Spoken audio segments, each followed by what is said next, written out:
좋아하시죠? 목욕을 좋아하십니까?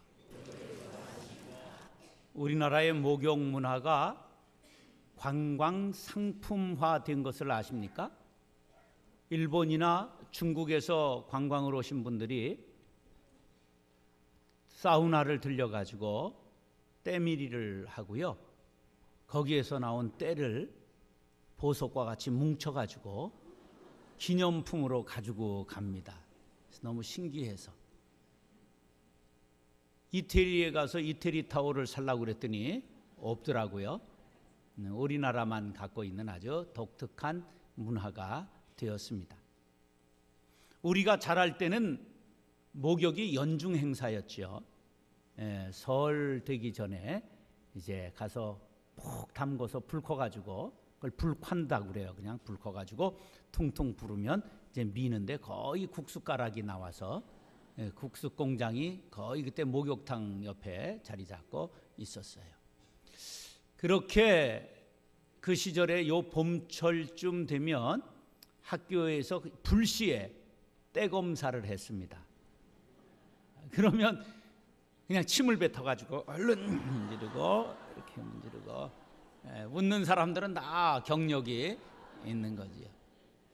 그랬던 우리나라가 얼마나 목욕 문화가 발달했는지 24시간 어디에 가서든지 목욕을 하고 또 지옥 가는 연습을 위해서 전부 한증막에 가가지고 전부 불을 견디고 불가마를 통과하고 불같은 시련을 견디고 지금 아주 연단을 받고 그렇게 하는 것을 볼 수가 있습니다. 이 더운 나라에서는 샤워를 많이 하는데 브라질 사람들이 한 주에 19.8회를 샤워를 한대요. 하루에 두세 번 샤워를 하는 것으로 나타나 있습니다. 무엇보다도 목욕은 일본이 온천이 많고 기후가 고온다습하기 때문에 목욕 문화가 발달했지요. 그런데 우리처럼 때미는 문화는 아닙니다. 그들은 이 온천에 들어가서 몸을 전부 따뜻하게 해서 그 온기를 가지고 밤에 잠을 자지요. 그러니까 여러 명이 사용을 해야 되니까 질서와 아주 규율이 있어요. 그래서 가족탕에는 어른부터 들어가서 어린아이까지 순서가 정해져 있고 손님이 올 경우는 손님이 먼저 해야 되는 그러한 룰이 정해져 있습니다. 기독교는 물과 깊은 관계가 있습니다. 물, 세례 요한은 이것으로 세례식을 시작을 했고요. 그리고 레위기에는 이스라엘 사람들이 집에 들어갈 때는 반드시 손과 발을 씻도록 그렇게 집마다 물두멍이 있었습니다. 그리고 예수님께서는 세족식을 행함으로 늘 자기를 낮추고 섬김의 의미를 강조하셨습니다. 이것이 발전하면서 요한복음에 이르면 예수님은 생명수로 이제 나타나게 돼서 우리들을 생명수 강가로 인도하신다. 요한계시록에 그렇게 나오게 됐지요. 그러니까 성경에서 물은 그냥 H2O가 아니라 구원받은 사람과 구원받지 못한 사람, 죄 사함 받은 사람과 그렇지 않은 사람을 구분하는 아주 중요한 기능을 합니다. 성막에 들어가게 되면 먼저 번제단을 만나게 되고 그 다음에 만나게 되는 기구가 물두멍입니다. 히브리어로 키오르라고 말하는데 놋으로 만들어 물을 담는 그릇입니다. 큰 세숫대야라고 생각하면 되겠습니다. 이 성막에서 봉사하는 제사장들의 수족을 씻기 위한 도구지요. 바로 죄를 청산하고 믿음으로 성령을 받은 성도들도 거룩하신 하나님을 모신 성전이 되었습니다. 그러나 우리가 세상에서 살기 때문에 또 죄에 더럽혀지지요. 그럴 때마다 우리가 제사장들이 물두멍에서 수시로 손과 발을 씻은 것처럼 언제나 하나님 앞에 나와 죄를 다시 고백해야 하는 것이지요. 사랑하는 형제 자매 여러분, 오늘 물두멍에 대해 상고할 때 큰 깨달음과 깊은 은혜가 임할 수 있게 되기를 예수님의 이름으로 축원합니다. 따라서 영혼을 단장해야 합니다. 먼저 물두멍이 우리들에게 주는 영적 교훈은 영혼을 아름답게 단장하라, 그러한 뜻을 가지고 있습니다. 사람들은 누구나 아름답게 꾸미는 것을 좋아하지요. 문명 사회 속에 사는 사람만 그러한 것이 아니라 밀림에 사는 원시 부족들도 얼마나 아름답게 치장하는가를 요즘 다큐멘터리를 통해서 여러 편 보았습니다. 다 색칠을 하지요. 그리고 어느 부족은 아름다움을 강조하기 위해서 목에다가 어려서부터 링을 끼워요. 저게 카렌족이라고 태국 변방에 있는 산지에 있는 족속인데요. 노인이 되면 저렇게 많아지는 거예요. 저게 미인의 조건입니다. 그 다음에 이디오피아에 있는 부족 중에는 저기에다가 나무 원반을 어렸을 때부터 작게 키워가지고 점점 느려서 입술을 요거 찢어서 저기다 끼우는 겁니다. 하고 싶은 분들은 이따 끝나고 오세요. 찢어드리겠습니다. 요즘은 남자들도 화장하는 시대가 됐어요. 꽃미남. 그래서 남자 화장품이 많이 팔린대요. 아이고, 이렇게 안 발라도 이쁜 얼굴도 있는데 참 세상이 요상하게 되고 있지요.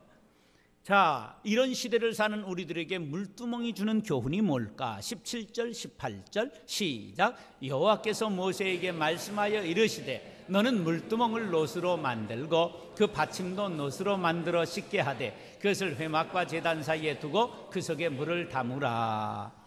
자, 무엇으로 물두멍을 만들라고요? 놋으로 만들어라. 광야 생활을 하는 이스라엘 사람들이 놋이 어디 있겠어요? 그런데 놋으로 만들어라 그랬어요. 근데 그 놋이 어디서 나왔나? 출애굽기 38장에 보니까 이렇게 나왔어요. 회막문에서 수종드는 여인들의 거울로 만들었더라 그랬어요. 노예 생활 400년 하고요, 광야 나와서 살고 있는 그들이 놋이 있었어요. 참 여자들은 신기해요. 그 어려운 생활 속에서도 청동 거울을 하나씩 가지고 있었던 거예요. 여자들에게 있어서 거울은 생명과 같은 것이지요. 예, 다 용서할 수 있지만은 참 이쁘지 않은 건 용서 못한다, 이런 말이 있잖아요. 그래서 전부 얼굴을 이게 보고 갖고 와야 되는데 그것을 위해서 가지고 있던 놋거울을 드린 거예요. 이게 얼마나 귀한 일입니까? 자, 육체적 아름다움을 가꾸는 것보다 더 중요한 게 뭐라고요? 영혼의 아름다움을 가꾸는 것이지요. 화장은 다른 사람들 앞에 보이기 위한 것이지요. 다른 사람이 아무리 많이 봐줘도 하나님이 봐주지 않으면 아무 소용이 없습니다. 우리는 영혼의 거울에 주야로 자신을 비춰보고 우리들의 영적인 결함, 우리들의 영적인 죄를 주님 앞에 고하며 사함받아야 될 줄로 믿습니다. 거울은 육체의 인간의 허영과 교만을 상징하는 도구입니다. 여자들은 길가에 가면서도 쇼윈도우에 거울에 자기를 비춰봐요. 그 옷 보는 것 같지만 사실은 자기 얼굴이 뭐 이상 있나 이렇게 보고 가요. 그리고 전철에 앉아서도 버스에 앉아서도 그냥 남이 보든지 안 보든지 그냥 빨갛게 그리고 두드리고 만지고 이래 여인들에게 생명이지요. 그런데 이렇게 소중한 거울을 하나님 앞에 드렸다. 굉장히 귀한 헌신을 뜻하는 것입니다. 그러므로 물두멍에는 육신의 모든 것, 세상의 허영과 명예와 교만과 정욕과 습관과 모든 것을 다 내려놓고 온전히 하나님 앞에 이제는 나는 영혼의 아름다움을 추구하겠습니다 하는 다짐이 들어있는 것입니다. 우린 예수님의 신부된 사람들입니다. 그러므로 신부는 신랑에게 초점이 맞추어져야 되는 것입니다. 뭐 요즘은 물구나무 서서 저도 거의 신부에게 초점을 맞추고 삽니다. 물론 그 신부가 할마씨가 됐지만 그래도 그래야 생명부지할 수 있으니까 참 세상이 물구나무 선 것을 안타깝게 생각하고 남자들이여 권기하라 이렇게 외치고 싶은데 거기 힘이 안 들어가네요. 자, 이 신부는 신랑과 마음과 생각과 뜻이 하나가 되어야 대화가 되게 되어 있습니다. 우리 그리스도인들은 깊은 영성으로 무장해야 합니다. 한국 교회가 세상을 걱정하는 시대가 지나서 이제는 세상이 한국 교회를 걱정하는 시대가 됐다. 이거 우리의 슬픈 자화상이에요. 왜 그럴까요? 우리가 영혼을 단장하지 않고 교회의 겉을 꾸미는데 너무 애썼다. 저도 그런 반성을 2010년부터 하기 시작하면서 교회를 더 늘리지 않아야 되겠다, 더 짓지 않아야 되겠다, 이런 마음을 자꾸만 다지고 있습니다. 우리 모두가 영적으로 아름다움을 단장하는 교회의 성도님들 될 수 있기를 간절히 바랍니다. 그러면 우리 모두가 영혼 단장은 어떻게 해야 되느냐? 어떤 일을 하든지 꼭 이렇게 묻고 하면 될 것 같아요. 하나님께 영광이 되는 일인가? 교회에 유익이 되는 일인가? 형제에게 덕을 세우는 일인가? 자신에게 보람이 되는 일인가? 이렇게 묻고 일한다면 우리의 하는 일이 영혼을 단장하는 데 도움이 되리라고 생각합니다. 베드로 사도는 베드로전서 3장 3절로 4절에 이렇게 우리에게 주문하고 있습니다. 시작. 너희의 단장은 머리를 꾸미고 금을 차고 아름다운 옷을 입는 외모로 하지 말고 오직 마음에 숨은 사람을 온유하고 안정한 심령에 썩지 아니할 것으로 하라. 이는 하나님 앞에 값진 것이니라. 할렐루야. 수많은 사람들이 페르시아 왕비를 간택하는 일에 선정되어서 1년 동안 스킨케어, 피부 마사지, 온 향품과 향료와 화장품으로 단장하며 1년을 준비한 끝에 임금님이 간택을 하게 되었는데, 그때 누가 간택받았죠? 에스더가 간택받아 페르시아 127개의 도를 가진 제국의 왕비가 된 거예요. 그것이 단순히 이 왁구 때문일까요? 내면의 아름다운 영적인 아름다움을 가꾸었기 때문이라는 것을 우리가 성경을 보면 알 수가 있지 않습니까? 사랑하는 형제 자매 여러분, 성막 물두멍을 만들 때 자신의 놋거울을 드린 이스라엘 여인을, 헌신을 우리도 본받게 되기를 바랍니다. 우리 모두 육신의 아름다움을 가꾸는 사람이 아니라 영혼을 단장하여 하나님 앞에 쓰임받는 거룩한 제사장이 되리라 다짐하시면 아멘 하시기 바랍니다. 따라서 정결한 제사장이 되어야 합니다. 성막들은 흙과 모래로 되어 있었어요. 그런데 제사장들이 신발을 신지 않았습니다. 당연히 땀이 나고 발은 흙으로 먼지로 뒤덮였지요. 그래서 반드시 제사를 지낼 때 물두멍에서 손과 발을 씻어야 했습니다. 손과 발을 씻지 않고 들어가는 자는 죽인다, 막 이랬어요. 엄청나게 엄격한 거예요. 자, 19절 시작. 아론과 그의 아들들이 그 두멍에서 수족을 씻되, 그러니까 반드시 제사장들, 아론과 그의 아들들, 제사장들은 씻어야 했습니다. 그러면 이렇게 오해하는 사람들이 있을 거예요. 그건 목사님들만 씻으면 되겠네요. 제사장은 목사님이니까 속는 거예요. 구약에는 제사장이 다른 가문이 있었지만 신약에 와서는 우리 모두가 제사장이 된 것을 꼭 기억하시기 바랍니다. 여러분들 혹시 보수적인 교단에서 자란 분들은 이렇게 잘못 배워왔어요. 여기는 제사장만 올라가야 된다, 그리고 목사님들만 올라가고, 남자만 올라가야 된다, 그리고 여자들을 못 올라오게 하고. 그건 성경을 위배하는 거예요. 근데 그런 거 말은 잘 따르는 사람들이 또 우리 교회에 와서 목사 말은 안 따라요. 완전히 이율배반적이지요. 여러분, 우리가 제사장 된 걸 성경이 얼마나 정확하게 가르쳐주고 있는가를 이번에 여러분 꼭 깨달으시기 바랍니다. 베드로전서 1장 9절에 우리 모두가 왕같은 제사장이라는 말씀은 너무 잘 알지요? 꼭 기억하세요. 별표 쫙 5개, 밑줄 빨간 거로 긋고 별표 5개 하세요. 베드로전서 2장 9절. 너희는 택하신 족속이요 왕같은 제사장들이라. 따라서 나는 제사장입니다. 그런데 예수님이 십자가에서 운명하실 때 성소의 휘장이 위로부터 아래로 찢어졌어요. 5m 되는 휘장이 위에서부터 아래로 찢어졌다는 걸 뭘 뜻할까요? 사람이 찢은 거예요? 하나님이 찢은 거예요? 하나님이 찢으셨다는 것을 의미하는 거예요. 그래서 히브리서 10장 20절은 이렇게 말해요. 그 길은 우리를 위하여 휘장 가운데로 열어놓으신 새로운 살 길이요 휘장은 곧 그의 육체니라. 바로 휘장이 찢어진 것은 누가 찢어졌을 때? 예수님의 몸이 찢어졌을 때 휘장이 찢어졌어요. 예수님이 왜 찢어지신 거예요? 우리가 예수님의 이름을 부르고 하나님 앞에 아빠, 아버지 그리고 들어갈 수 있도록 새로운 살 길이 된 것이라고 말씀하고 있는 것입니다. 로마서 8장 15절. 너희는 다시 무서워하는 종의 영을 받지 아니하고 양자의 영을 받았으므로 우리가 아빠, 아버지라고 부르짖느니라. 할렐루야. 우리 모두가 제사장이 되어 예수님의 이름을 가지고 아빠, 아버지 나아가면 전부 예수님 때문에 우리를 양자 삼아주시고 전부 우리 모두가 하나님을 아버지라 섬기는 제사장이 된 것을 믿으시면 아멘 하시기 바랍니다. 그렇게 되면 요한계시록에 가서 우리 모두가 정확하게 제사장이라고 다시 한번 강조합니다. 시작. 그의 아버지 하나님을 위하여 우리를 나라와 제사장으로 삼으신 그에게 영광과 능력이 세세토록 있기를 원하노라. 아멘. 제사장은 하나님께 나아갈 때마다 물두멍에서 손과 발을 씻었습니다. 이것을 구원에 이르기 위한 회개한 성도들일지라도 거룩한 삶을 위하여 날마다 주님 앞에 죄를 고해야 되는 것을 의미합니다. 이미 우리는 번제단에서 죄가 전부 불살라졌습니다.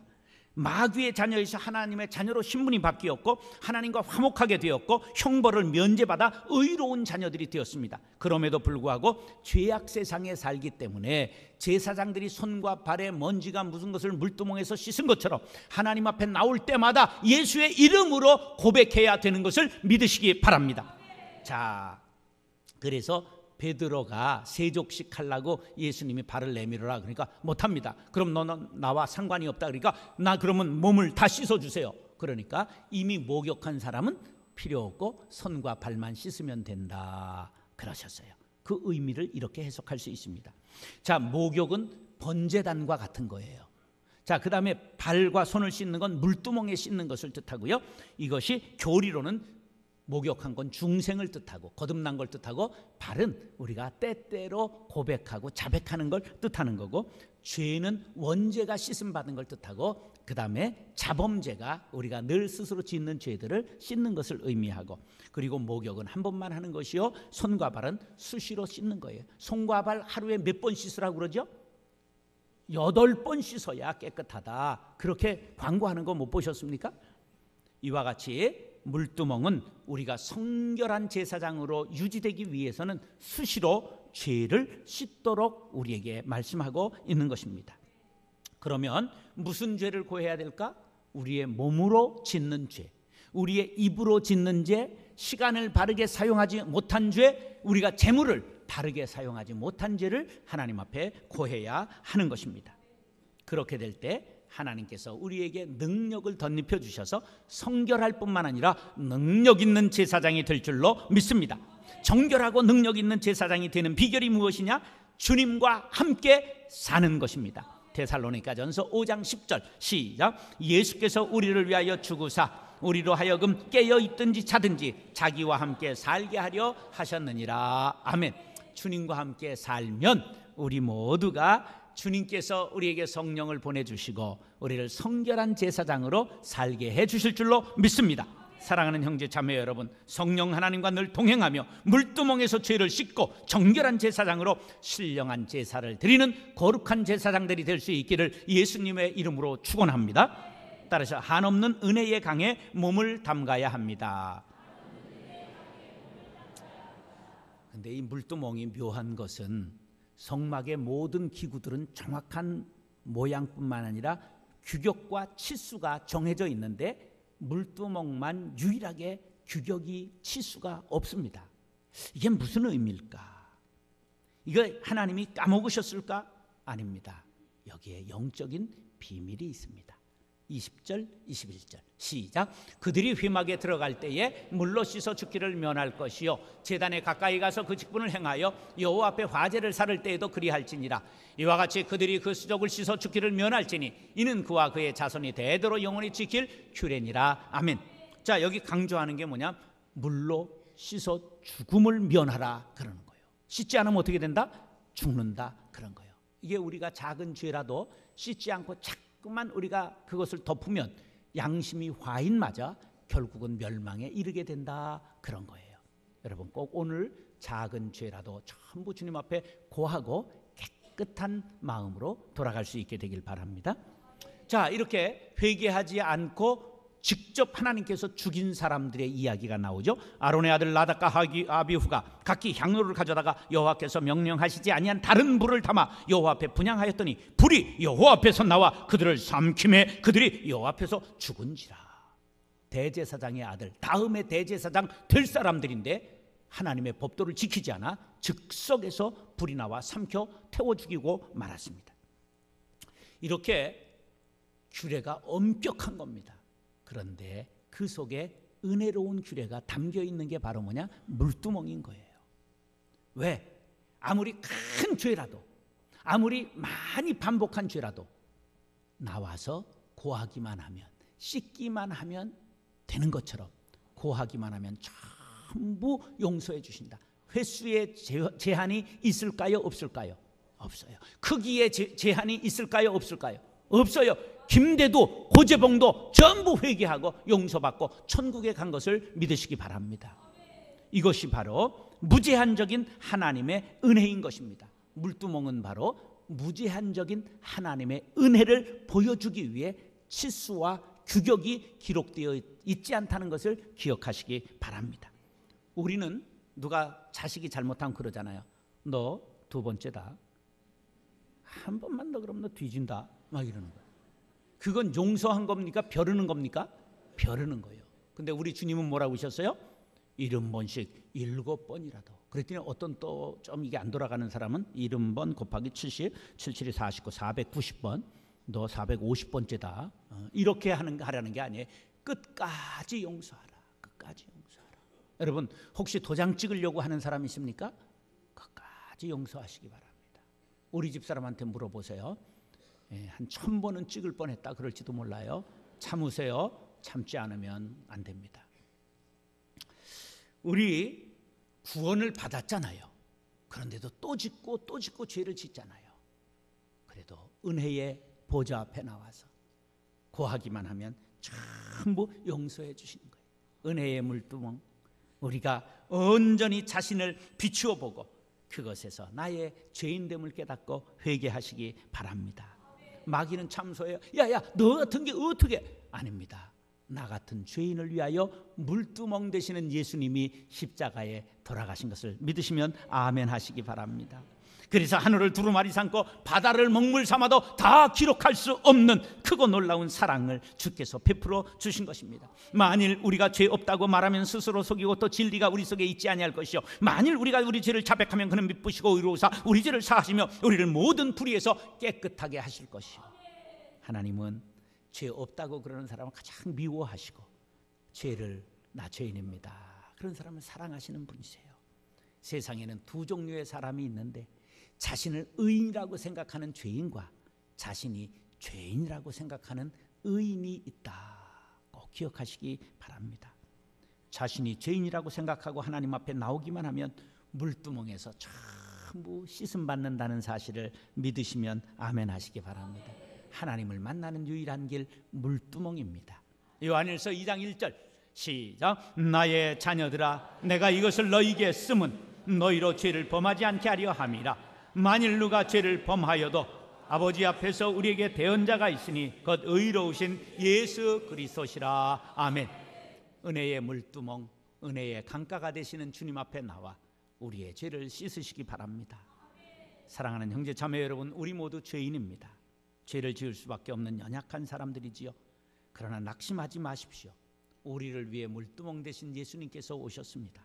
지금도 보혜사여 대언자 되시는 예수님께서 우리를 변호하시고 죄를 씻어주십니다. 우리 모두 은혜의 강가 물두멍에서 손과 발을 씻고 감격적 제사를 드리는 거룩한 제사장들이 될 수 있기를 예수님의 이름으로 축원합니다.